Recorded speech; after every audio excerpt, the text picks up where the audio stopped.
देता। ऐसे ही प्रोडक्ट से भी आप, ज्योति का लीव हो गया क्या गलती से, चलो, प्रोडक्ट से भी आप ले सकते हो, सिर्फ कोफिशिएंट का डिवाइड करना है। यहाँ तक मुझे पता है तुमको सबको समझ आ गया वो, ठीक है। रेट ऑफ रिएक्शन एक आएगा, वो चाहे रिएक्टेंट किसी से भी निकालो, उसके अंदर कोई फर्क नहीं आएगा। आप किसी भी रिएक्टेंट का रेट निकालो, उसके अंदर से कोफिशिएंट का डिवाइड कर दो, रेट ऑफ रिएक्शन आ जाएगा, ठीक है जी। सर मैम ने 2 दिन में चैप्टर टरका दिया। कौन सी मैम ने कौन सी टरका दिया? यस सर, मेरी टीचर ने भी। कहाँ पे? कौन सा? रेडॉक्स? Yes sir. अरे रेडॉक्स सच में 2 दिन का ही होता है, ठीक है। सर चलो, लेकिन इक्विलिब्रियम भी करा दिया उन्होंने 2 दिन में। अरे कोई बात नहीं, हमारे टीचर ने एक बार 1 दिन में फिजिक्स में आधा सेकंड टर्म कर देते क्या, बोले कि आएगा ही नहीं पेपर में, और दूंगा हमारी हो तो गया। ऑर्गेनिक भी स्टार्ट हो गई। कोई नहीं कोई नहीं, तुम टेंशन सर मत लो, ऑर्गेनिक कहाँ क्या हो। खत्म हो गई हमारे में।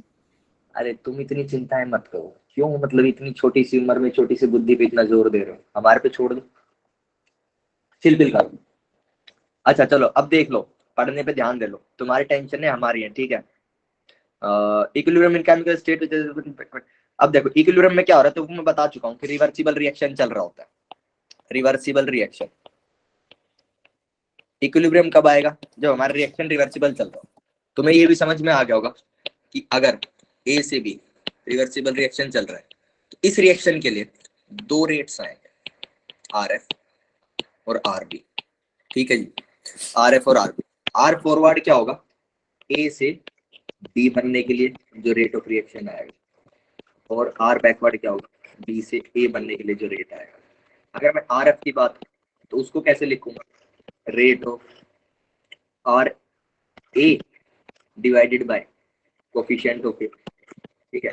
इस केस में ए क्या है, एज रिएक्टेंट डील कर रहे हैं, यानी मैं क्या लिखूंगा, minus del A by del T. एक मिनट साफ सा लिखते हैं, इतना ही फर्क है, ज्यादा कुछ नहीं है, कि जो पलटी हुई रिएक्शन है बैकवर्ड की, उसके अंदर ए क्या है, हमारा प्रोडक्ट बन जाएगा।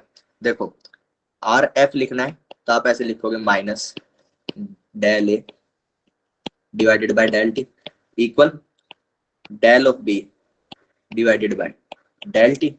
आर बैकवर्ड लिखना है तो कैसे लिखोगे, इस केस के अंदर आपका ए क्या बन जाएगा, प्रोडक्ट, तो आप क्या लिखोगे, minus delta B divided by delta T equal delta A divided by del T.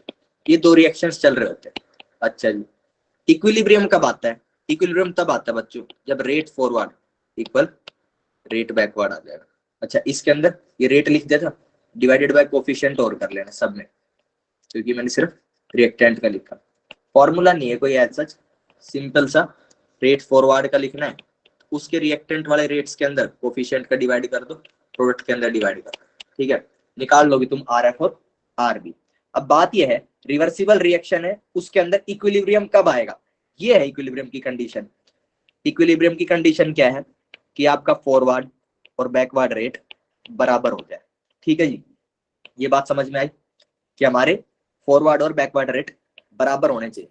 तो अगर ये बराबर होंगे तो अब कुछ कुछ ग्राफ्स है, वो ग्राफ देख लेते हैं कैसे कैसे ग्राफ बनेंगे, ठीक है। एक और बात तुम्हें रेट के बारे में बताना था मुझे, कि रेट जो है, एक तो फॉर्मूला बता दिया कि rate equal minus del A by del T type formula होगा। एक और चीज है कि rate is directly proportional to amount of reactants. Amount of reactants की डायरेक्टली प्रोपोर्शनल होता है रेट, यानी अगर फॉरवर्ड का रेट निकालोगे इस रिएक्शन के अंदर रिवर्सिबल, तो ये किसके प्रोपोर्शनल होगा, डायरेक्टली अमाउंट ऑफ ए के, R forward is directly proportional to amount of A. और अगर आप आर बी निकालोगे तो किसके डायरेक्टली प्रोपोर्शनल होगा, अमाउंट ऑफ बी। कोई मुझे ये बताए कि अगर ये बात समझ में ना आई हो कि आर एफ ए के डायरेक्टली प्रोपोर्शनल होगा और आर बी बी के डायरेक्टली प्रोपोर्शनल होगा, बोलो जी। कुछ पल्ले पड़ रहा है? 2 रिएक्शन चल रही है, एक ही रिवर्सिबल रिएक्शन को, हाँ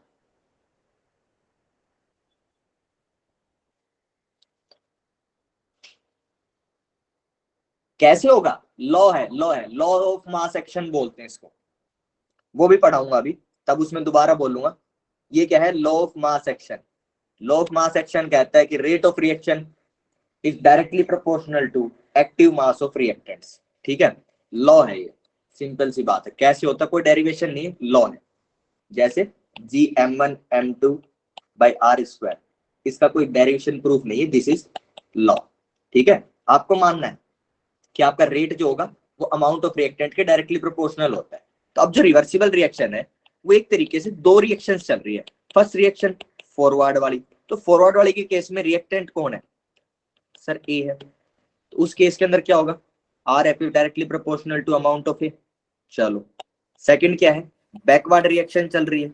बैकवर्ड रिएक्शन, इसके अंदर रिएक्टेंट कौन है, रिएक्टेंट सर इसके अंदर बी है। तो उस केस के लिए बच्चों आपका रेट किसके आएगा, डायरेक्टली प्रोपोर्शनल बी के। अच्छा, इक्विलिब्रियम क्या सर, ए और बी के अमाउंट सेम हो जाने पे आएगा, नहीं। इक्विलिब्रियम कब होगा, जब हमारा रेट्स बराबर होगा, फॉरवर्ड और बैकवर्ड। अगर रेट्स बराबर हो जाएंगे तब इक्विलिब्रियम आ जाएगा। तो ये कह दे कि ए इक्वल बी हो जाए तो equilibrium, no, rate forward equal rate backward. अभी इसके अंदर और बात करेंगे, अभी मैंने सिर्फ डायरेक्टली प्रोपोर्शनल लिखा है कि अगर ए ज्यादा होगा तो रेट ज्यादा होगा। एग्जैक्टली जब हम देखो, जब डायरेक्टली प्रोपोर्शनल का साइन हटाते हैं तो कोई एक कांस्टेंट आता है, उसके बाद टर्म्स को रिलेट किया जाता है, वो मैंने अभी नहीं लिखा है। लॉ ऑफ मास एक्शन लिखूंगा। अभी के लिए मैं तुम्हें सिर्फ डायरेक्टली प्रोपोर्शनल बता के ग्राफ बताना चाहता हूँ कि रेट का ग्राफ कैसा आएगा। ठीक है, यहां तक किसी को दिक्कत है तो बता दो। रेट क्या बोलना है, आपके रिएक्टेंट का रेट हमेशा, सॉरी, रिएक्टेंट का अमाउंट रेट के डायरेक्टली प्रोपोर्शनल होता है। अगर आपके रिएक्टेंट ज्यादा है तो रेट ज्यादा मिलेगा आपको, जैसे जैसे आपके रिएक्टेंट घटते जाएंगे। अब देखो, शुरू में आपको अगर रेट ज्यादा मिला, आपकी किसी एक गिवन अमाउंट, मान लो 2 मोल है रिएक्टेंट के, तो शुरू में आपको कोई भी अमाउंट ऑफ रेट मिलेगा। सीधी बात है, उस रेट से ये लोग घटने शुरू होंगे। अगर ये लोग घटने शुरू होंगे तो यही जो घट रहे हैं ये इसी रेट को इंपैक्ट करने वाले हैं। अगर थोड़ी देर बाद 1 मोल बचा तो ये रेट घट जाएगा, ये रेट घट जाएगा। जब से जैसे जैसे ये इसकी वैल्यू घटती जाएगी, रेट भी घटता जाएगा। यानी सर रिएक्शन धीरे धीरे स्लो होता जाएगा। बोलो, किसी को शक है इस बात में? No sir. ठीक है, अब एक चीज देखो, एक ग्राफ बनाए फॉरवर्ड और बैकवर्ड रेट का। Yes sir. ये हो गया बच्चों टाइम, इस स्केल के ऊपर टाइम, इसके ऊपर रेट दिखा दो। चलो, एक मुझे कर्व बनाना है आर बी का, एक बनाना है आर एफ का। ठीक है जी, ये दो कर्व्स बना ले। मुझे बताओ आर बी क्या होगा, टी इक्वल 0 पे मुझे बताएगा आर बी क्या होगा। आर बी की वैल्यू बता दो टी इक्वल 0 पे। सब लोग बताएंगे, कोई एक नहीं, सब बताएंगे। बोलो तन्वी। 0। 0, ठीक है। और किसी का कोई और ओपिनियन? मैं तो बताऊंगा, तुम बताओ सोच के। आर बी किसके प्रोपोर्शनल है और उसकी वैल्यू टी इक्वल 0 पे क्या है, उसके अमाउंट की। क्वेश्चन रिपीट कर रहा हूं, मैं कह रहा हूं आर बी बैकवर्ड रिएक्शन की जो रेट है, यानी बी से ए बनने की जो रेट है, उसका टी इक्वल 0 पे क्या वैल्यू होगा। टी इक्वल 0 यानी जस्ट आपने बीकर के अंदर ए डाला है रिएक्ट होने के लिए, या जो भी रिएक्टेंट आप ले रहे हो वो डालने हैं जस्ट। मैं बात कर रहा हूं कि आपकी प्रोडक्ट साइड जो है उससे रिएक्टेंट साइड आने के लिए जो रेट है, शैली भी कह रही है 0 होगा सर इसका आंसर। ठीक है, नया भी कह रही है 0 होगा। मैं रेट पूछ रहा हूं वो किसके प्रोपोर्शनल है, directly proportional to amount of product. Amount of product कितना है टी इक्वल 0 पे, ये सोच के मुझे बताओ आरबी की क्या वैल्यू आएगी। 0। 0 पक्के पक्का। देखो टी इक्वल 0 के ऊपर सर प्रोडक्ट हमारे 0 है, तो सर आप कहते हो r b is directly proportional to amount of product. Sir इस डायरेक्टली को जब खोल लेंगे तो आर इक्वल कोई constant into amount of product आएगा। सर जब यही 0 तो आर बी क्या हो जाएगा, 0। शुरू में बच्चों ये जो कर्व है 0 से शुरू होगा, यानी आर बी का कर्व तो जो है वो मेरा शुरू होगा 0 से। आर फॉरवर्ड जो है उसकी कुछ ना कुछ कोई वैल्यू आएगी, वॉट एवर, कोई भी फाइनाइट वैल्यू आएगी, कोई फाइनाइट वैल्यू आएगी। जो भी इसका फॉर्मूला बनेगा आर एफ इक्वल जो भी के ए की पावर 1, यहाँ पे ये बनेगा। आगे देखो ये फॉर्मूला बनेगा तो कुछ ना कुछ फाइनाइट वैल्यू आएगी। अगर आपने ए डाला है, मान लो ए की कंसेंट्रेशन आपने 2 मोलार डाल ली है, के की वैल्यू 2 है, ठीक है, ये के फॉरवर्ड, ठीक है, तो k की वैल्यू 2 इंटू 2 ये कितना है 4, कुछ तो फाइनाइट वैल्यू आएगी, पक्की बात सर, कुछ फाइनाइट वैल्यू आएगी। तो हम इस कर्व को ऐसे स्टार्ट करेंगे यहां से, ये सर पॉइंट हो जाएगा मेरा आर बी की स्टार्टिंग में, दिस इज आर बी का कर्व, आर एफ ये वाला किसका है, आर बी का कर्व है सर। अब सर क्या होगा, थोड़ी देर बाद रिएक्टेंट्स थोड़े से कम होंगे। अगर सर रिएक्टेंट्स कम होंगे, क्यों कम होंगे, तो सर वो रिएक्ट करके प्रोडक्ट बना दिए होंगे, खर्चते जाएंगे वो। जैसे ही रिएक्टेंट कम होंगे आर एफ की वैल्यू उसके प्रोपोर्शनल है डायरेक्टली, यानी कि आर एफ की सर वैल्यू थोड़ी सी घट जाएगी। सर इस टाइम के ऊपर ना एक लाइन ड्रॉ करो और बताओ कि क्या यहाँ पे आर एफ कम होगा, ऐसे यहाँ से लिख लेते, कर्व ऐसे जाएगा, ड्राइंग तो मेरी ऐसे, बोलो ये बात क्लियर है ना कि सर आर एफ की वैल्यू घट जाएगी थोड़ी देर में, यस आर एफ सर। घट जाएगा। अच्छा आरबी का क्या होगा, आरबी का क्या होगा, सर वो बढ़ेगा, बढ़ेगा। बढ़ेगा क्योंकि प्रोडक्ट आ गए, ये लो यही होता जाएगा। ठीक है, आप देख रहे हो, अब इनको मिलाना ही मेरे लिए भारी है, तो तुम लोग समझ जाना कि कर्व ऐसे आए और आके मिल गए, क्योंकि आर बी जो है आपका धीरे धीरे बढ़ रहा है, आर एफ जो है आपका घट रहा है। अब देखो, बोलिए अंकिता। सर ये जो कर्व है, मतलब सॉरी सर, ये जो लाइन है सर, ये मीट करेंगे या फिर इंटरसेक्ट कर जाएंगे? मीट करेंगे, हाँ यही मैं आगे बोलने वाला हूँ कि मीट करेंगे। मीट क्यों करेंगे वो समझा रहे हैं, ये एक जगह पे मीट करेंगे और वहां पे सेम लाइन बन जाएगी। इक्विलिब्रियम गेन कर ले। हाँ इक्विलिब्रियम गेन होगा जैसे ये लोग मीट करेंगे, ये लोग जैसे ही मीट करेंगे और फिर ये ना पैरेलल चलेंगे, मतलब ये दोनों एक ही कर्व बन जाएंगे। ठीक है, ये इक्विलिब्रियम के ऊपर मीट करते हैं, इक्विलिब्रियम के ऊपर मीट करने का मतलब ये दोनों की वैल्यू सेम होगी। ये आर बी वाला कर्व चल रहा था, इसकी वैल्यू वट एवर कह दो ये आर है। ठीक है, तो आर बी की भी वैल्यू आर हो गई, आर एफ की भी वैल्यू आर हो गई। अब देखो, अगर जैसे ही मेरी रेट इक्वल हुई, इक्विलिब्रियम आ गया। अब जैसे ही इक्विलिब्रियम आया, इक्विलिब्रियम के ऊपर क्या होता है कि आपकी कोई भी कंसंट्रेशन सब चेंज तो होंगी नहीं, आपकी अमाउंट चेंज नहीं हो सकती, रिएक्टेंट की भी और प्रोडक्ट की भी। ठीक है, अगर ये चेंज नहीं होंगी तो जितनी रेट की वैल्यू है उतनी ही रहेगी। अगर अमाउंट चेंज नहीं हो रहा तो रेट भी चेंज नहीं हो सकता। रेट जैसे ही बराबर हुआ, वो कंडीशन किसकी, इक्विलिब्रियम की। सर इक्विलिब्रियम आते ही कहते हैं कि हमारी कोई भी वैल्यूज तो चेंज होंगी नहीं, अगर वैल्यूज चेंज होंगी सर रेट भी चेंज नहीं होगा। तो सर दोनों की दोनों पैरेलल होगी, इंटरसेक्ट होगी, साथ साथ मिक्स हो जाएगी। ये यहां से आया, सर पहले ये दो लाइन थी, फिर सर ये अब सिंगल लाइन बन गई है। सिंगल लाइन बन गई है। इसी लाइन देखो, ये आर वैल्यू के ऊपर चल रही है अब भी ये दो कर्व, लेकिन बिल्कुल सेम वैल्यूज पे चल रहे हैं। ये एक दूसरे का यार मैथ में क्या बोलते हैं, अगर दो लाइन सेम वैल्यू की हो गई तब देख लो, मतलब इसकी जो सर भी इक्वेशन, रिएक्शन चलती रहेगी। हाँ सर रिएक्शन चलती रहेगी ना। रिएक्शन चलती रहेगी बिल्कुल, बैकवर्ड वाली भी चलती रहेगी, फॉरवर्ड वाली भी चलती रहेगी, लेकिन सेम रेट से चलती रहेंगी। अगर सेम रेट से चलती है तो कोई और अमाउंट बन ही नहीं सकता भाई, जितनी स्पीड से आपका ए खत्म हो रहा है उतनी स्पीड से बी ए बना भी दे रहा है। ठीक है, यही तो बात करी थी हमने रिवर्सिबल में, डायनेमिक इक्विलिब्रियम। सर Yes, जहाँ sir. पर भी ये लाइन कोइंसाइड करेंगी वहां से इक्विलिब्रियम स्टार्ट हो जाएगा।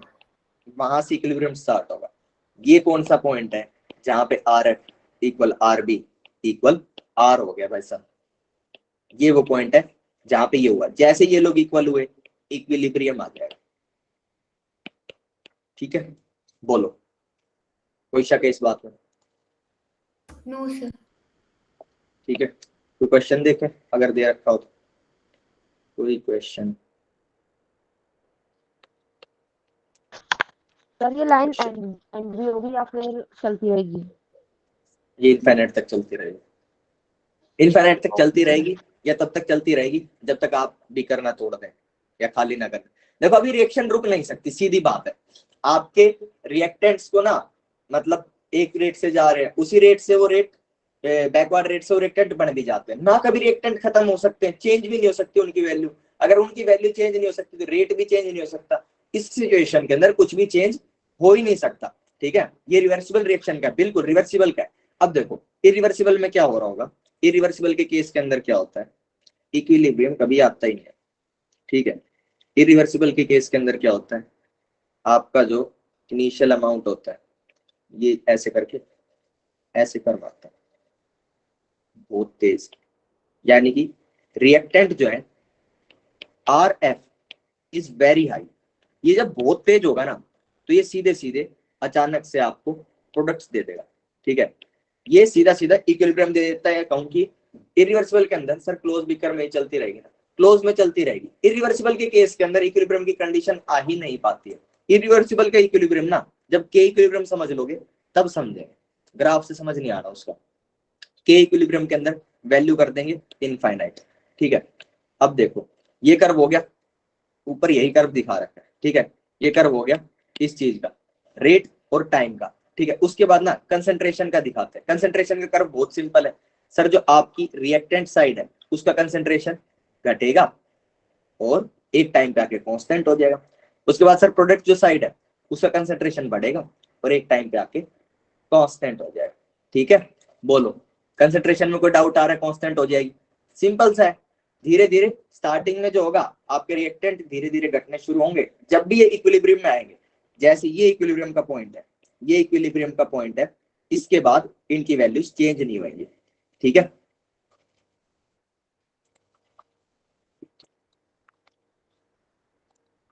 कंसंट्रेशन में कोई डाउट आ रहा है? No sir. नो ठीक है, हो गया। तो ये कर्व हो गए आपके। एक बात और इस कर्व के अंदर, ये जो कर्व है आपके, आप देखोगे कि ये जो कर्व है दो तरीके से बन सकता है कंसंट्रेशन वाला कर्व।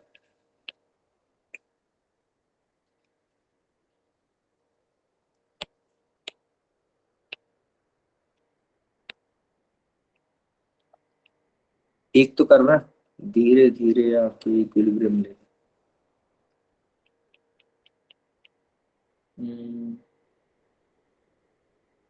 और दूसरा कर्व क्या हो सकता है?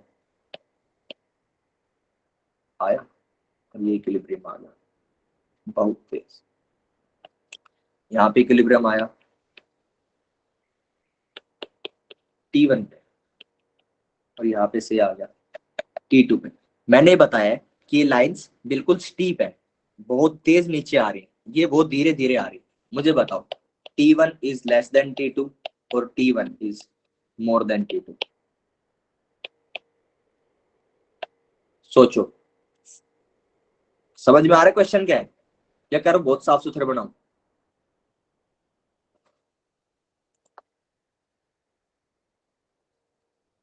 सर एग्जाम में कोई बना सकते हैं क्या? एग्जाम में डिपेंड करेगा ना आपसे क्या पूछ रहा है। एग्जाम के अंदर आपसे कहेगा कि रेट का टाइम के साथ कर्व बनाओ, तुम पहले इस क्वेश्चन पे ध्यान दो। एग्जाम के अंदर जो बोलेगा, एग्जाम में कहेगी इक्विलिब्रियम के लिए रेट का और टाइम का कर्व बनाओ, तो आप रेट का और टाइम का बना दोगे। कंसंट्रेशन का पूछे, कंसंट्रेशन का बना दोगे। मेरा क्वेश्चन देखो तुम, ये आपका रेट है, मतलब रेट नहीं है, कंसंट्रेशन का ये वाला कर्व, उससे आपको रेट का आइडिया लगाना है। एक तो ये मान लो यहाँ पे आया है, ठीक है। अब ये मत कहना सर ये लाइन पैरेलल नहीं है, पैरेलल है। ये वाला टाइम क्या है? T1।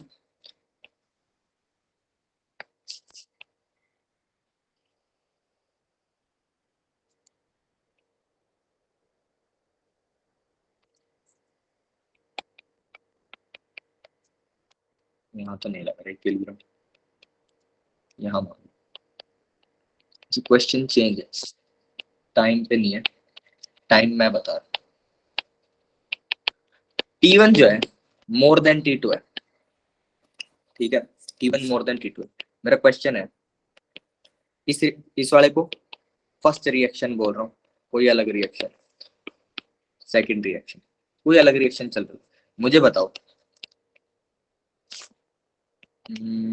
अमाउंट, अमाउंट है कंसंट्रेशन, क्या ले इसमें? रिएक्टेंट 1 की initial is more than reactant 2 की इनिशियल। सेकंड मेरा क्वेश्चन है reactant 1 initial is less than reactant 2 initial. शांति से सवाल समझो क्या है सर? वो देखो कि पता चल नहीं चल रहा कि लाइंस पैरेलल है। अच्छा देख के पता चल रहा है, फिर ठीक है। अब देखो मेरा क्वेश्चन क्या है, मैंने दो अलग अलग रिएक्शंस ले रखे हैं, ठीक है, कुछ भी रिएक्शन हो सकती है, ठीक है। मैंने उनका कंसंट्रेशन का कर्व बनाया, तुम्हें इक्विलिब्रियम दिखा दिया, कि जो T1 इक्विलिब्रियम T1 टाइम पे आ रहा है, ये टाइम है, ठीक है, टेम्परेचर का T लग रहा है तो इसको छोटा t कर लो, ये टाइम है। मैंने कहा कि T1 की वैल्यू T2 से ज्यादा है, मुझे ये बताओ इनिशियल वैल्यू आपके फर्स्ट रिएक्शन में ज्यादा होगी रिएक्टेंट्स की कि सेकंड में?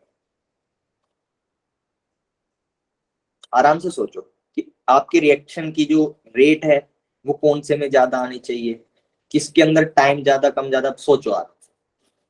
5 मिनट दे रहा हूं सोचने के। सारी चीजें मैं बता चुका हूँ जो जो आपको रिक्वायर्ड है इस क्वेश्चन को करने के लिए। अब थोड़ा सा मैथ मतलब अपना लगा लो।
क्वेश्चन रिपीट करूं? फर्स्ट रिएक्शन 1 और 2 में से आंसर बोले यार, मुझे भी ऐसे याद नहीं रहा है। तुम्हारे सामने सारी चीजें क्लियरली लिख रखी है, सब नोटेशन है। मुकुल जी क्वेश्चन ये है, मैंने 2 ग्राफ बनाए, एक आंसर आ गया। चलो मैं मुकुल को जब तक रिपीट कर रहा हूं, बाकी लोग अपने अपने आंसर बनाए। बेटा मैंने 2 ग्राफ बनाए हैं, एक रिएक्शन 1 का है, एक रिएक्शन 2 का ग्राफ है, ठीक है। मैंने रिएक्शन 1 और 2 अलग अलग ले रखे हैं, उनके अंदर कोई भी रिएक्टेंट हो सकता है, कोई भी रिएक्शन चल रहा हो सकता है, ठीक है जी। तो फर्स्ट जो है उसके लिए मैंने कंसेंट्रेशन का टाइम के साथ ग्राफ बनाया, इक्विलिब्रियम आपको शो कर दिया कि T1 टाइम के ऊपर है। सेकंड के अंदर मैंने आपको इक्विलिब्रियम दिखा दिया, उसका कंसेंट्रेशन के साथ ग्राफ बना दिया। मैंने कहा है कि T1 की वैल्यू T2 से ज्यादा है। मैंने ये पूछा है कि आपका फर्स्ट रिएक्शन का जो रिएक्टेंट है उसकी इनिशियल वैल्यू ज्यादा है या सेकंड रिएक्टेंट के इनिशियल वैल्यू ज्यादा है, किसके अंदर इनिशियल वैल्यू ज्यादा है? अंशिका भी कह रहे हैं कि फर्स्ट की। आराम से सोचो यार, फर्स्ट मन दे रहे हो तुम लोग आंसर, जल्दी जल्दी चलने दो। पहले ये देखो कि अरे भाई कंसंट्रेशन किस में जल्दी जा रही है, किसकी कंसंट्रेशन जल्दी खत्म हो रही है, उसका रेट ज्यादा होगा। तन्वी ने सेकंड बताया, ठीक है। जिसकी कंसंट्रेशन जल्दी खत्म हो रही है, जल्दी गिर रही है और प्रोडक्ट की जल्दी बढ़ रही है, अंकिता कह रही है सर अब सेकंड होगा सेकंड होगा सेकंड होगा, मैं बदल रही हूँ आंसर, ठीक है ना। अब सबके आंसर 2 आने लग जाएंगे, इतना सा बताते कि कंसंट्रेशन किसकी जल्दी गिर रही है। नाउ 2, अंशिका कह रही सर नाउ 2। फिर क्या बच गया इसमें बताने का, सबने आंसर ही बदल लिया। शैली बेटा बताओ, तुम भी बदल लो नदी के बहाव के साथ। नेहा ने बदल लिया। शैली तुम बच गई बस, शैली बदल गई है तो ठीक है। फिर अगर तुम बहाव के साथ बह चुके हो तो मुझे पता नहीं था, बोल दो सेकंड सेकंड सेकंड, मुझे पता नहीं था तुम इतनी जल्दी पलट जाओगे। अदरवाइज मैं कुछ ऐसा रखता कि तुम्हें एक बार पलटाता और फिर उसमें गलत करता। ऐसे कोई क्वेश्चन कल ढूंढ के लाऊंगा। चलो जी, सॉल्यूशन क्या है बेटा? देखो सिंपल सी एक बात देखनी है, अगर मेरा कंसंट्रेशन धीरे धीरे कम हो रहा है, if concentration rate d concentration by dt is less, ठीक है। चेंज इन कंसंट्रेशन धीरे धीरे, चेंज इन कंसंट्रेशन ही तो रेट होता है, रेट इज लेस, तो rate is less in first reaction, सीधी बात। अगर D concentration by dt is more than rate is more, तो हमारे पास क्या हो रहा है? D concentration by dt first reaction is less than D concentration by dt of second reaction. यहां से मुझे क्या मिल जाता है? Rate of first reaction is less than rate of second reaction. अब R1 is directly proportional to R1 का जो भी रिएक्टेंट है, ठीक है, उसकी कंसेंट्रेशन का initial, R2 is directly proportional to R2 के कंसेंट्रेशन का इनिशियल वैल्यू। R1 की जगह ये रख दो, ये R1 का initial concentration less than R2 का इनिशियल कंसेंट्रेशन, ठीक है। अब चल के देख लेता हूँ, मैंने सॉल्व कर लिया, मैंने आंसर ही हिंट के बाद दे, संध्या कह रही सर मैं तो वेट कर रही थी कि कब सोल्यूशन आएगा, ठीक है। चलो 2 हो गया, मैच कर गया, ठीक है जी। सर एक अब बार मैं रिपीट ये चीज फिर से बताऊं, तुमने आंसर तो पलट लिया था, भाव के साथ पलटा ना तुमने आंसर। सुनो, आपका जो है कंसंट्रेशन का वैल्यू किस स्पीड से गिर रहा है, रेट क्या होता है, speed of change of concentration, यही तो मतलब होता है कंसंट्रेशन। वहां पे इसकी डेफिनेशन थी, उसके अंदर मोल्स लिखा था, अभी मैंने कंसंट्रेशन का कर्व बना रखा, कंसंट्रेशन की बात कर लो।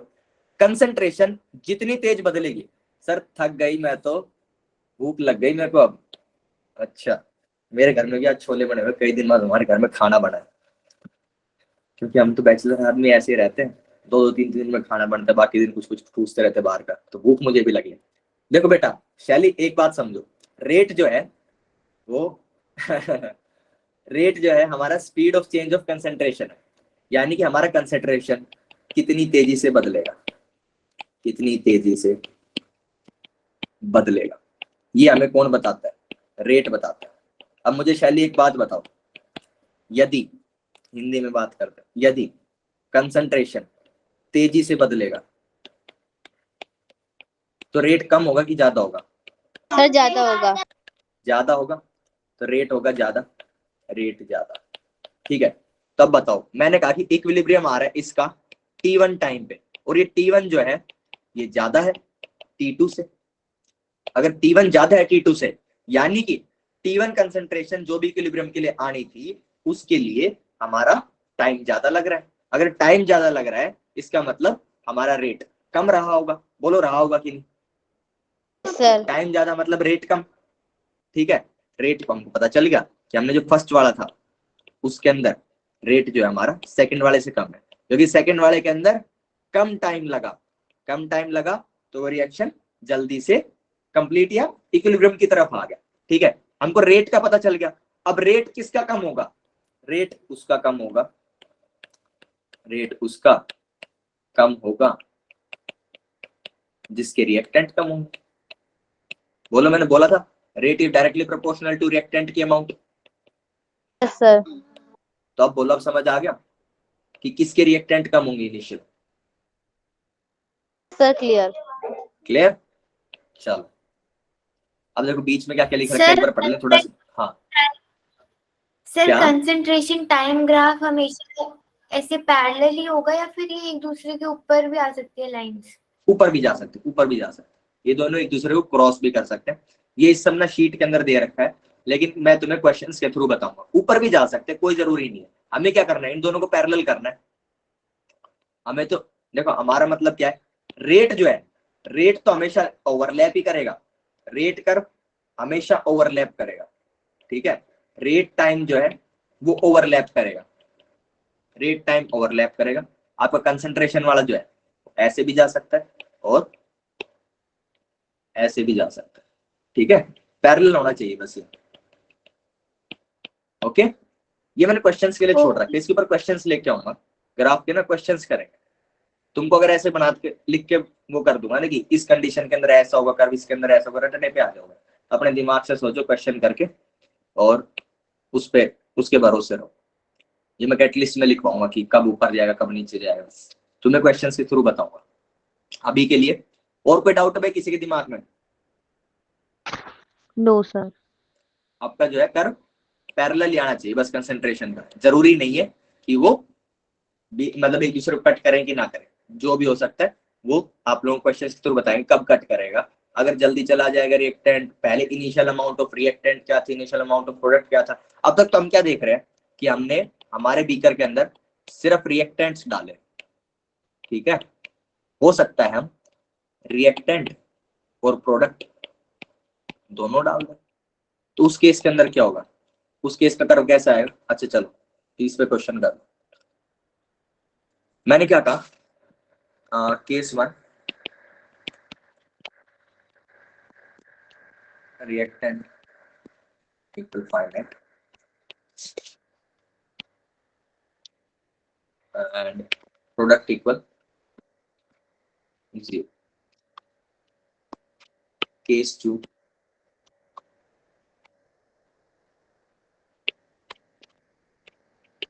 reactant equal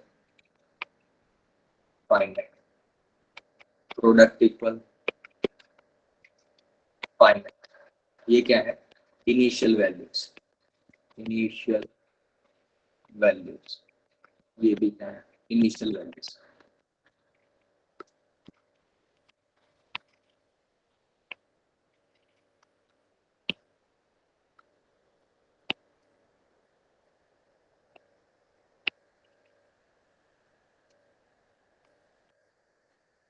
option match the following, case 1 के लिए ए, केस 2 के लिए बी,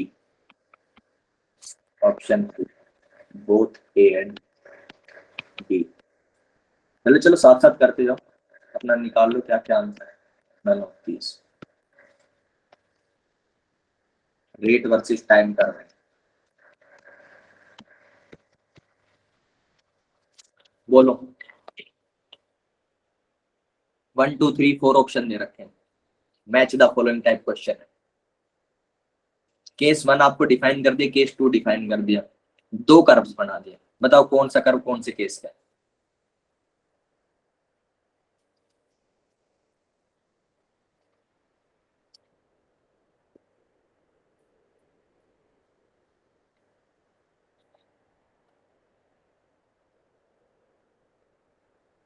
भाई जरूरी थोड़ी प्रोडक्ट हमेशा जीरो ही होगा, तुमने ही तो डाला है, तुम थोड़ा सा प्रोडक्ट खुद डाल दो,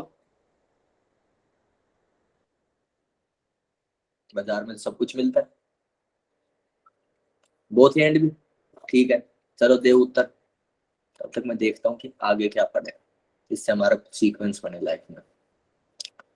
ten ten ten ten ten ten dynamic system moves to a million kilometers, it is unaffected by catalyst spreads, but it is fastest.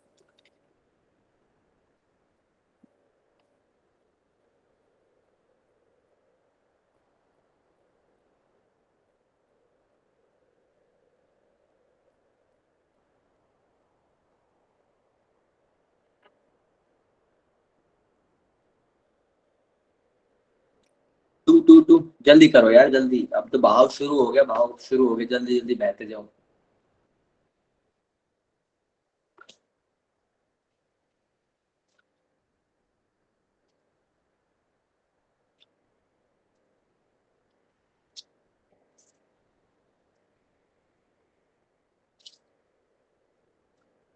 चलो चलो जल्दी जल्दी, 9 लोग सारे हो, 4 लोगों का आंसर आया। अंकिता भूख लग गई तो दिमाग चलना बंद हो गया क्या भाई, दिमाग किचन में चला गया है, ऐसे नहीं करना। बी बी बी ठीक है, ओके। चलो सिंपल सी बात है, अगर आपका प्रोडक्ट जीरो होगा तो आपके आर बी की वैल्यू जीरो आएगी। अगर आपका प्रोडक्ट कुछ फाइनाइट वैल्यू होगा तो आपके आर बी की कुछ फाइनाइट वैल्यू आएगी। आर फॉरवर्ड की वैल्यू तो फाइनाइट है ही, ठीक है, किसी टाइम के ऊपर आके ये दोनों इक्वल हो जाएंगे तो इक्विलिब्रियम आ जाएगा। ये ए का कर्व है, ये बी का कर्व है। सर बिरयानी बिरयानी है मेरे घर में, जल्दी जाना है मेरे को खाना खाने, ठीक है ओके। देखो ये दोनों कर्व आ गए, आपको आंसर समझ में आ गया, बोथ ए एंड बी। अब मुझे एक बात बता दो, फिर आपको थोड़ी सी थ्योरी पढ़ाऊंगा। क्या कभी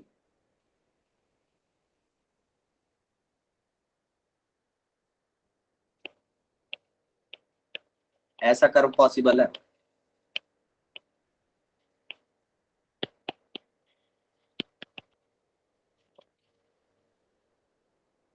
पॉसिबल, यस और नो, बाय एंड में बता दो, पॉसिबल है, ठीक है जी।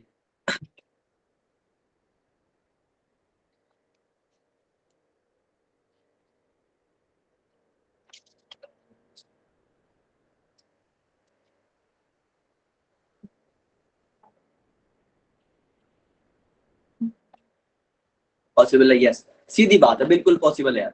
आप क्या करो, आप अपने बीकर के अंदर क्या करो, सिर्फ प्रोडक्ट डाल दोगे तो वो क्या करेगा, वो आपके रिएक्टेंट बनाने शुरू करेगा। जैसे ही कुछ रिएक्टेंट बनेंगे वो वापस प्रोडक्ट बनाने शुरू करेगा, थोड़ी देर के अंदर इक्विलिब्रियम आ जाएगा। ठीक है, ये एक पॉइंट हो गया। अब एक दो पॉइंट लिखो।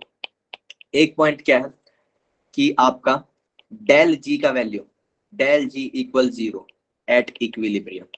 ठीक है, जब स्पॉन्टेनिटी पढ़ाई थी थर्मोडायनेमिक्स सबसे लास्ट टॉपिक था, कहा था डेल जी ना नेगेटिव होगी तो स्पॉन्टेनियस, डेल जी जब पॉजिटिव होगा तो नॉन स्पॉन्टेनियस, डेल जी जब 0 होगा तो इक्विलिब्रियम बताया था। क्या ये वैसी सिचुएशन नहीं है, ना ये आगे बढ़ रहा है ना इसका बढ़ना मुश्किल है। ठीक है, नॉन स्पॉन्टेनियस का मतलब आपको कुछ और हीट देनी पड़ेगी, स्पॉन्टेनियस का मतलब एक डायरेक्शन में चले। सर डेल जी ना 0 होता है जब आप पे इक्विलिब्रियम आता है। ठीक है, डेल जी की वैल्यू इक्विलिब्रियम के केस में क्या हो जाएगी, 0 हो जाएगी। एक तो ये पॉइंट होता है इसके अंदर, और एक पॉइंट कि इक्विलिब्रियम, ये आपने अभी खुद ही देख लिया, equilibrium can be achieved from any side. आप रिएक्टेंट साइड से भी अचीव कर सकते हो, फ्रॉम बोथ साइड्स। ठीक है, ये हो गया रेट ऑफ फॉरवर्ड, ये सब चीजें तुम्हें बताई है, the concentration of reactants. Okay, एक और चीज होती है catalyst. Catalyst can not change the value of concentrations at equilibrium। ये क्या कर सकता है, सिर्फ it only fastens the equilibrium। ठीक है, कैटलिस्ट का नाम सुना होगा। इस लाइन का मतलब ये है कि आप अगर कोई कैटलिस्ट डाल रहे हो किसी रिएक्शन के अंदर तो उसका इक्विलिब्रियम तो आना ही, ये तो पक्की बात है। जब इक्विलिब्रियम आएगा तो उसके कंसंट्रेशन का जो रेशियो होगा ना, ए बाई बी, रिएक्टेंट का और प्रोडक्ट का, सॉरी प्रोडक्ट का रिएक्टेंट का किसी का भी ले लो, वो सेम रहेगा, वो सेम रहेगा, वो कैटलिस्ट डालने से फर्क नहीं पड़ेगा। ठीक है, सिर्फ इतना होगा आप पे इक्विलिब्रियम बहुत जल्दी आ जाएगा। ये कुछ पॉइंट्स हैं आपके इक्विलिब्रियम के बारे में। इक्विलिब्रियम के जो बेसिक पॉइंट है, प्रॉपर्टीज है, यहाँ तक खत्म हो गए। ठीक है, इन सब में किसी को डाउट है तो बता दो, नोट कर लेना, इनको नोट करके लिख लिया करो, ये वाले पॉइंट नोट करके कि डेल जी की वैल्यू 0 होगी। कैटलिस्ट जो है आपकी अमाउंट्स का रेशियो, कंसंट्रेट द रेशियो और वैल्यू, कुछ भी वेरी नहीं कर सकता आप, कैटलिस्ट कुछ भी वेरी नहीं कर सकता, सिर्फ हाँ कैटलिस्ट सिर्फ रेट को बढ़ाता है, टाइम ऑफ इक्विलिब्रियम को घटा देता है। ठीक है, ओके। और अंकिता जी, बात ऐसी कि मेरी अगली क्लास हो गई कैंसिल, हाँ तब बिरयानी को वेट करना पड़ेगा।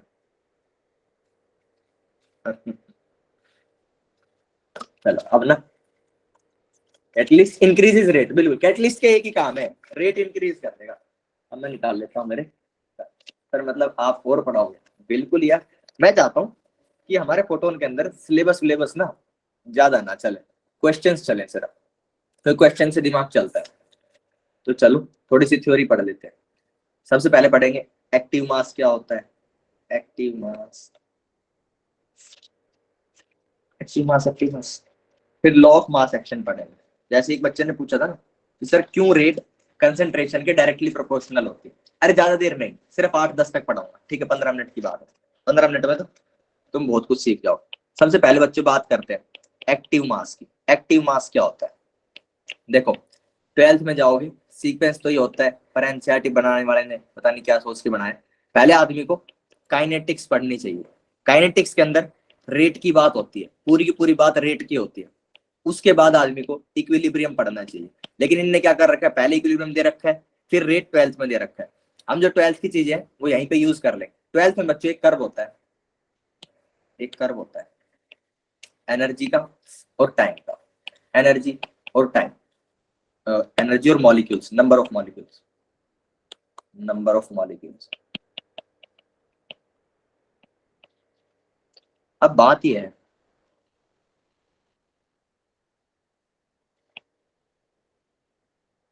पोटेंशियल बैरियर, आपका ए मॉलिक्यूल है, उसको बी से रिएक्ट करना है, ठीक है। और वो C दे देगा। लेकिन क्या इनका सिर्फ इनफ अमाउंट में होना ही इनफ है? यानी कि आपको अगर रिएक्शन 2A प्लस 2B से 3C बन रही है, सर अगर 1 मोल A के लिए 1 मोल B है, तो सर क्या यही इनफ रिएक्शन होने के लिए? नहीं, इनकी ना जो एक मोल है उसके अंदर अलग अलग स्पीड के मॉलिक्यूल्स होंगे। ए के पता नहीं कितने सारे, 1 मोल के अंदर कितने होंगे, 6.02 टू 10 की पावर 23। उन सबकी ना एनर्जीज डिफरेंट होगी। इसको बोलते हैं पोटेंशियल बैरियर, पोटेंशियल बैरियर, ई एक्टिवेशन। ठीक है, इन सब की ना एक अलग अलग एनर्जी का लेवल होगा, क्योंकि इनकी वेलोसिटीज अलग होंगी। वेलोसिटी क्या हो जाएंगी, एम, ये क्या बन जाएगा, काइनेटिक एनर्जी। ठीक है, तो इनकी कुछ कुछ एनर्जी आएगी, अलग अलग वेलोसिटी से चल रहे हैं। बच्चे ये कर्व कहता है, इसके अंदर ना एक एक्टिवेशन एनर्जी नाम का लेवल दे रखा है। ये वो लेवल है, इससे कम एनर्जी के मॉलिक्यूल, कम एनर्जी के मॉलिक्यूल रिएक्शन नहीं कर सकते, रिएक्शन नहीं कर सकते। ठीक है, तो अब आप देखो यहां तक के जितने भी मॉलिक्यूल्स होंगे, ये क्या नंबर ऑफ मॉलिक्यूल्स दिखा रखे हैं कि इस एनर्जी के ऊपर 50 मॉलिक्यूल है जी, इस वाली के ऊपर से 60 मॉलिक्यूल है, ऐसे करके दिखा रखे। इस वाले एनर्जी के ऊपर 70 मॉलिक्यूल है, व्हाटसएवर इट इज। एक बात क्लियर है, सारे के सारे मॉलिक्यूल्स आपके रिएक्शन नहीं करेंगे, क्योंकि वो पोटेंशियल बैरियर से ऊपर नहीं है। सिर्फ जो इतना पार्ट है ये मेरा पोटेंशियल बैरियर के ऊपर है। ये वाला पार्ट के अंदर जितने जितने मॉलिक्यूल्स हैं वो लोग रिएक्शन करेंगे, इसके इधर वाले भी नहीं करेंगे और इसके इधर वाले भी नहीं करेंगे। ठीक है जी, यानी कि सर सारे के सारे रिएक्शन तो मॉलिक्यूल, सारे के सारे मॉलिक्यूल तो रिएक्शन कर नहीं रहे। हमको सर रेट जो मिलेगा, रेट मिलेगा वो तो सर हमें उन्हीं से मिलना चाहिए जो लोग रिएक्ट करें। जो लोग नल्ले पड़े उनका तो रेट में कोई इफेक्ट आना नहीं चाहिए। तो सबसे पहले एक्टिव मास को डिफाइन करते हैं। एक्टिव मास वो होता है, active mass equal AC into molar concentration. ठीक है जी, सिंपल सिंपल ऐसे समझते जाओ, फॉर्मूला में समझो। एक्टिविटी कोफिशिएंट क्या होता है, fraction of molecules that can do reaction. इसका मतलब AC equal active mass upon molar concentration. Ma'am चली गई क्या लाइट फिर से? हाँ बताइए, बता दूं क्योंकि नहीं, क्योंकि मैंने बच्चों को बोल दिया कि मैं आगे तक पढ़ाऊंगा, और आप बता दो पढ़ाना है नहीं पढ़ाना है। हाँ हाँ, तो मैं तो अपने बच्चों को आगे तक पढ़ा दूं, मैं तो खाली हूँ। नहीं नहीं, हाँ ठीक है, आप क्लास लो, मेरी चल रही है, मेरी चल रही है अभी क्लास। हाँ ठीक है, ओके। परवीन मैम को जानते तो, अगर उनके घर लाइट ना होती तो तुम अभी चले जाते। देखो एक्टिविटी कोफिशिएंट क्या है, जितने मॉलिक्यूल्स आपका रिएक्शन कर सकते हैं, जितने मॉलिक्यूल टोटल है। मोलर कंसंट्रेशन क्या है, टोटल मॉलिक्यूल्स। एक्टिविटी कोफिशिएंट क्या है, fraction of molecules that can do reaction. इस बात से सर एक बात समझ में आती है, एक्टिव मास वो मॉलिक्यूल्स हैं जो आपके रिएक्शन कर सकते हैं। इन दोनों का सर अगर रेशियो ले लूंगा तो एक्टिविटी कोफिशिएंट आ जाएगा। बस इतना समझ गए, ये फॉर्मूले समझ गए। अब लॉ ऑफ मास एक्शन समझो। लॉ ऑफ मास एक्शन कहता है, लॉ ऑफ मास एक्शन, ठीक है जी। लॉ ऑफ मास एक्शन कहता है कि आपका at a given temperature the rate of a reaction is directly proportional to active masses of reactants raised to the power of their coefficients। ठीक है, अब तक मैंने पावर की बात नहीं की थी, उससे कुछ बदलता नहीं। पावर तो क्या होंगी, सारी की सारी पॉजिटिव होंगी। तो अगर वो एक्टिव मास ज्यादा होंगे या कंसंट्रेशन ज्यादा होगा तो आपका रेट भी ज्यादा है। इसका क्या मतलब है बच्चों, आप पहले ना इरिवर्सिबल रिएक्शन से देखो। लॉ ऑफ मास एक्शन क्या कहता है, ये कहता है ए से बी कोई रिएक्शन जा रही है, इसका रेट बोल दो आर। इसका जो आर रेट होगा that is directly proportional to A, इसकी कंसंट्रेशन की पावर। अभी मैंने इसको कंसंट्रेशन नहीं बोला है, अभी तक क्या बोला है, ये क्या है, active mass, active mass. Active mass, ठीक है। लेकिन हमारे साथ क्या होता है, if activity coefficient is not mention. अच्छा एक और बात है, एक्टिविटी कोफिशिएंट जो है ऑलवेज लेस देन 1 होगा, बोलो होगा कि नहीं होगा, एक्टिविटी कोफिशिएंट लेस देन 1 होना चाहिए कि नहीं होना चाहिए, यस सर। होना चाहिए। क्यों होना चाहिए, अब यस सर बोलो तो बताना ही पड़ेगा।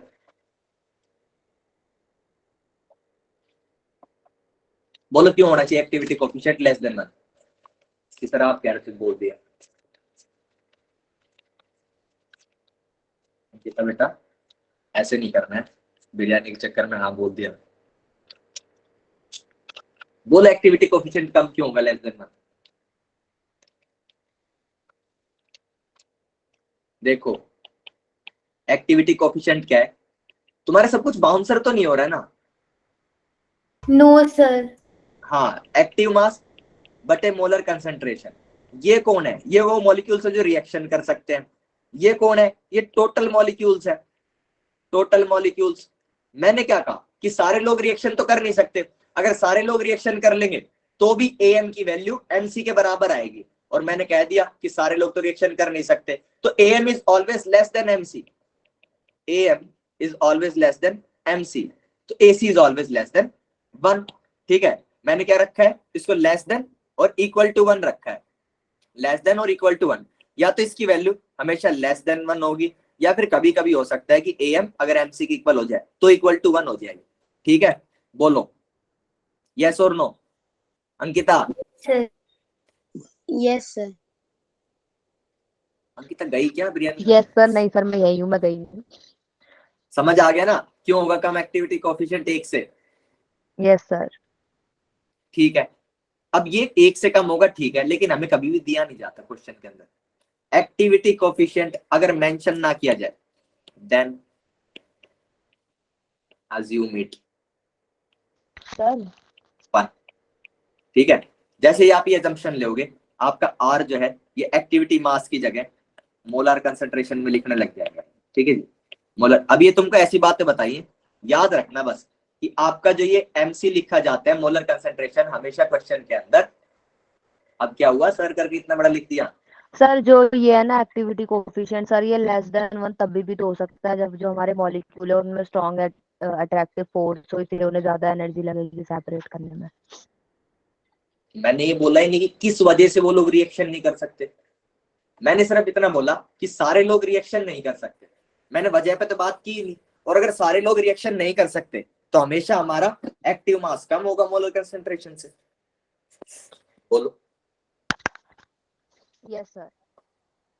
ठीक है। मैंने इस रीजन पे बात ही नहीं की कि क्यों सारे के सारे मॉलिक्यूल्स रिएक्शन नहीं कर सकते, सिर्फ इतना बोला एनर्जी कम होगी, एनर्जी क्यों कम होगी इस बारे में तो कोई डिस्कशन किया ही नहीं, उसके तो अलग अलग फैक्टर्स हो सकते हैं, काइनेटिक थ्योरी में बात करो चाहे उसकी हर जगह करो, मैंने सिर्फ इतना बोला कि सारे लोग रिएक्शन नहीं कर सकते, उनकी वैल्यूज जो होंगी, जो भी मतलब अमाउंट ऑफ नंबर है कि इतने लोग रिएक्शन कर सकते वो हमेशा टोटल से तो कम ही होंगे।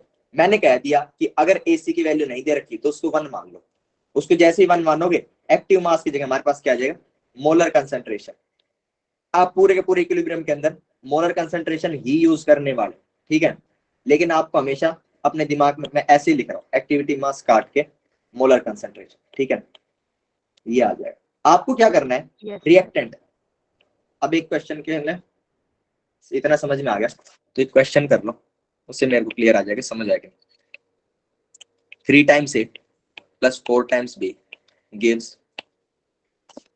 9D plus 7F, R forward equal K forward। अच्छा, ये डायरेक्टली प्रोपोर्शनल का साइन हटाओगे तो आपको क्या मिल जाएगा, R equal K dot, K कोई भी कांस्टेंट हो सकता है, A की पावर A, ठीक है जी। R फॉरवर्ड की वैल्यू लिख रहा हूं,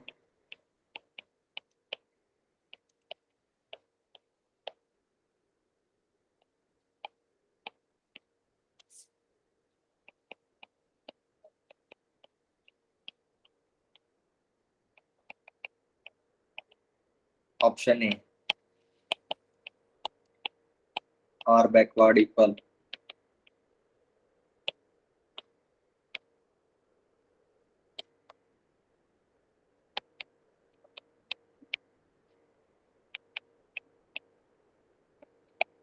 तुम लोग अपना खुद का लिखते जाओ, आर एफ की और आर बी की वैल्यू लिखते जाओ, ऑप्शन बाद में मैच कर लेना, ऑप्शन की वेट में मत बैठो, ऑप्शन तो मैं बनाता रहूंगा।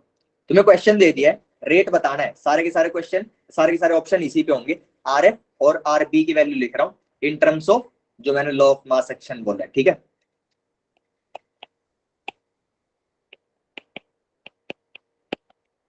ये तो ऐसे बिना बात के मेहनत करनी पड़ रही है, क्योंकि मैं तुमसे लिख के नहीं देख सकता आंसर, ये ऑनलाइन का थोड़ा सा ड्रॉबैक है।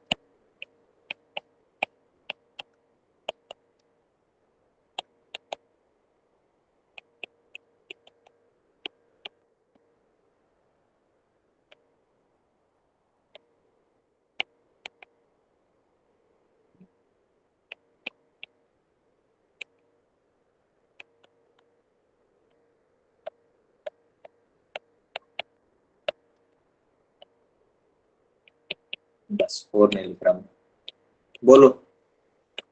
मुझे आपकी स्क्रीन नहीं दिख रही बट नया जाके रिकनेक्ट करके आओ, क्योंकि जब तुम रिकनेक्ट करके आओगे तुम्हें दिखेगा, ये क्वेश्चन मैं बोल नहीं सकता ये बहुत बड़ा है, सी सी सी सी सी। अच्छा अंकिता तो कितनी तेज, नया दिख रही है बेटा आप स्क्रीन? Yes sir. ठीक है देख लो, ये क्वेश्चन मैं बोल नहीं सकता था, अगर मैं बोल के बताया था, ये बोलता तो गाना सा लगता है। ठीक है भाई, अंकिता और तन्वी के आंसर आ चुके हैं सी, अंकिता और तन्वी के आंसर क्या है सी। चलो चलो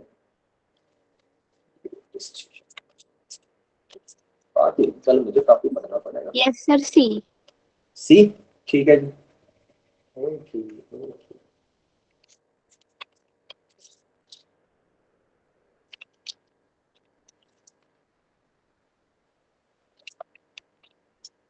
सर मैंने सी लिखा, मामा बोल रही यार तुम ना ऐसे मत करो, ये ऑनलाइन क्लास चल रही रिकॉर्डिंग, और ये चैट में रिकॉर्डिंग में जाती है, ठीक है बेटा। तुम किसी दिन ना मेरे को मरवाओगे कि तुम्हारी क्लास के अंदर क्लास जैसा माहौल नहीं होता।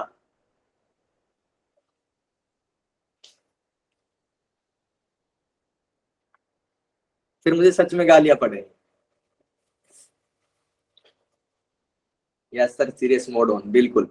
ठीक है भाई, सब लोग बता दो कौन लोग अटक रहे हैं। प्रियांशी ने आंसर बता दिया, नयन ने बता दिया, मुकुल ने बता दिया, शैली ने बता दिया, तन्वी ने बता दिया, अंकिता ने बता दिया, सबने बता दिया। अंशिका बेटा नहीं समझ में आया?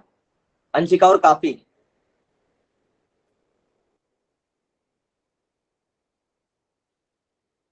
अंशिका एंड काफी, नहीं समझ में आ रहा क्या करना है?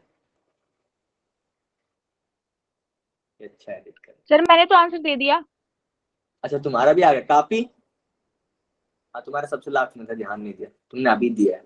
एडिट वाली बात को एडिट कर देना है, ठीक है। एडिट नहीं करता मैं कभी भी कुछ भी, मैं एडिट डाल देता हूँ, नहीं होती भाई मुझसे एडिट की मेहनत। काफी हो बेटा क्लास में? देखो कुछ भी नहीं करना है आपको, अगर फॉरवर्ड का रेट लिखना है तो आप लिखो आपके रिएक्टेंट्स क्या थे, उनका कोफिशिएंट क्या था। तो एक्स का कोफिशिएंट ये था और बी का कोफिशिएंट शायद 4 था। हाँ तो आर एफ की वैल्यू Yes, अधिक, sir. कोई एक कांस्टेंट के एफ ले लेंगे। आर बी की अगर वैल्यू लिखनी है उसके लिए रिएक्टेंट्स क्या होते हैं, उसके लिए रिएक्टेंट्स जो होते हैं आपने जो लिख रखा है उस वाली फॉर्म के अंदर जो प्रोडक्ट्स है। तो इसके अंदर सी की पावर 6 और डी की पावर 7 लिया था कि मैंने कुछ उल्टा ही लिया था, उल्टा सीधा, डी की पावर 6 और एफ की पावर 7, ठीक है।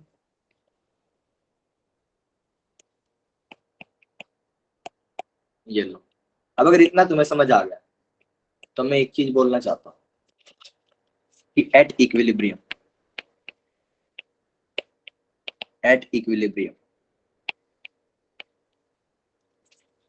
Are f equal r b, ये बात तो तुम्हें पता है, ठीक है सर, ये बात हो जाएगी। सर आर एफ की क्या वैल्यू है?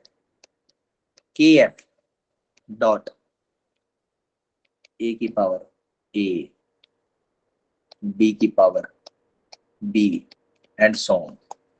आर बी क्या है, इसको ले लो 26/2, एम से मान लो एम से जो शुरू कर रहा हूँ वो मेरे प्रोडक्ट्स। ये वाले क्या है भाई साहब, ये सब रिएक्टेंट्स की कंसेंट्रेशन है, और ये क्या है, प्रोडक्ट्स है। एट इक्विलिब्रियम इन दोनों को बराबर कर दो, तो आर एफ की वैल्यू क्या आ जाएगी बच्चों, आर बी के बराबर। तो यहाँ पे मेरे पास क्या आएगा, के एफ बाई के बी। के एफ बाई के बी क्या आ जाएगा, ये आएगा R F divide by this, ठीक है।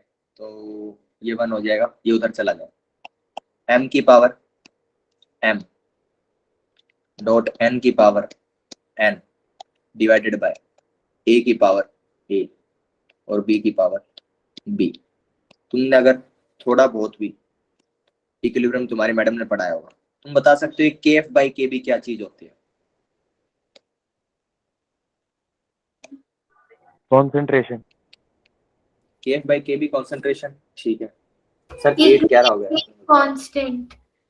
इक्विलिब्रियम कांस्टेंट, ठीक है। अच्छा ठीक है अंकिता, 3 मिनट और दे दो, खत्म कर रहा हूँ। तुम्हें इतना बता के जा रहा हूँ कि ये इक्विलिब्रियम कांस्टेंट, इसका नाम कैसे होता है, इसका नाम कैसे होता है अंकिता, चले जाओ बस, ठीक है। इतना ही बता रहा हूँ भाई, अंकिता की बिरयानी ठंडी होती जा रही है। इसका नाम बच्चों कैसे होता है, कल आगे बात करते हैं इसके बारे में, ठीक है।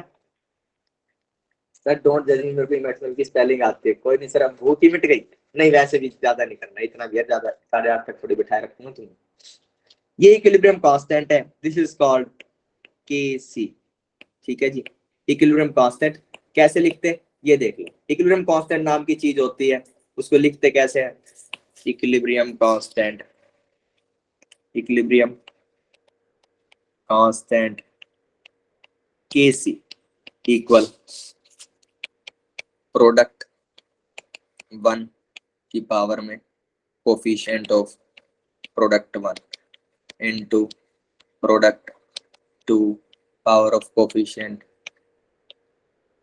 Of product 2 and so on, divided by reactant का भी यही केस, रिएक्टेंट 1 की पावर कोफिशिएंट ऑफ प्रोडक्ट 1, उसके बाद रिएक्टेंट 2 की पावर कोफिशिएंट प्रोडक्ट नहीं sorry reactant coefficient of reactant 2 and so on. ऐसे करके आप के इक्विलिब्रियम लिख सकते हो। के इक्विलिब्रियम हमें क्या बताता है सर, हमें ये बताता है कि इक्विलिब्रियम कब आएगा। इक्विलिब्रियम के ऊपर प्रोडक्ट वर्सेस रिएक्टेंट का रेशो क्या होना चाहिए, ये हमें कौन बताता है, इक्विलिब्रियम कांस्टेंट।